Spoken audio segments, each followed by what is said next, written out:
100 millions is quite a money for an average person. For a good NBA player nowadays, it's a given. If you play good, you're just gonna get a $100 million contract. You will.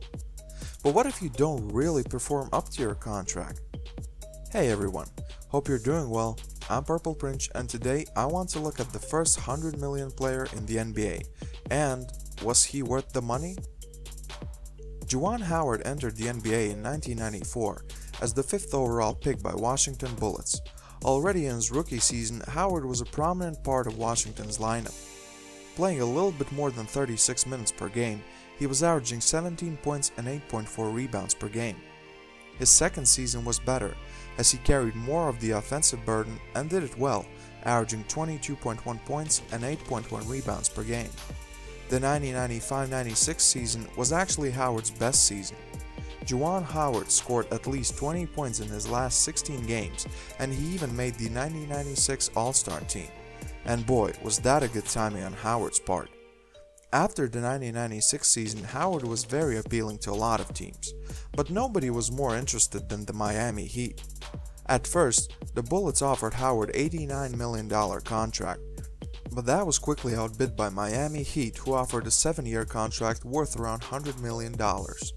But, according to the NBA League Office, Miami miscalculated their available cap space as they didn't include performance bonuses for Tim Hardaway, PJ Brown, and the real financial results of renegotiating Alonzo Mourning's contract. Ultimately, NBA rejected the deal because Howard's contract would place Heat over salary cap for the 1996-97 season. Washington used the situation as they weren't limited by the cap because Howard was their own player, and signed Juwan to a new 7-year deal worth $105 million. Juwan Howard had just become the first NBA player to sign a contract worth $100 million or more. Unfortunately, Juwan Howard never became the player Bullets wanted him to become. In fact, he never even repeated the success of his second season in the league. Over the next 4 seasons of his new 7-year deal, Howard averaged 17.9 points and 7.2 rebounds per game, which was solid but definitely not worth one of the richest contracts at the time. By the 1999, Juwan Howard would be seen more as a disappointment than a solid player. Fans were frequently booing him during the games as he didn't produce the same way as other highest paid players in the league. Howard was the 4th best paid player in the league, only behind Shaquille O'Neal, Kevin Garnett, and Alonzo Mourning. When Wizards changed the head of basketball operations for their team, that's where the changes started for Howard as well. Juwan Howard was traded to Dallas Mavericks.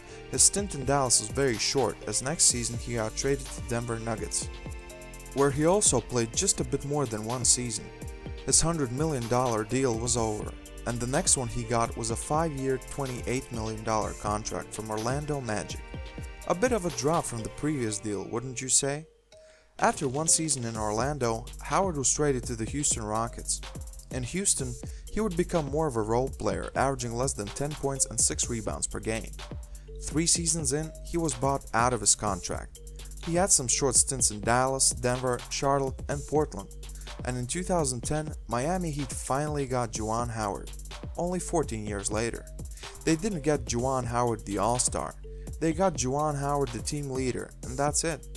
But it worked out for both parties, as in the last 2 years of his career, Howard won 2 rings with the Heat, mostly serving as a motivational leader. For his career, Howard averaged 13.4 points, 6.1 rebounds, and 2.2 assists. So the question is, was he worth it as the first $100 million man? I think everyone knows the answer here, and it's no. There were so much better players in the NBA around that time, but Howard was the first who got the $100 million contract.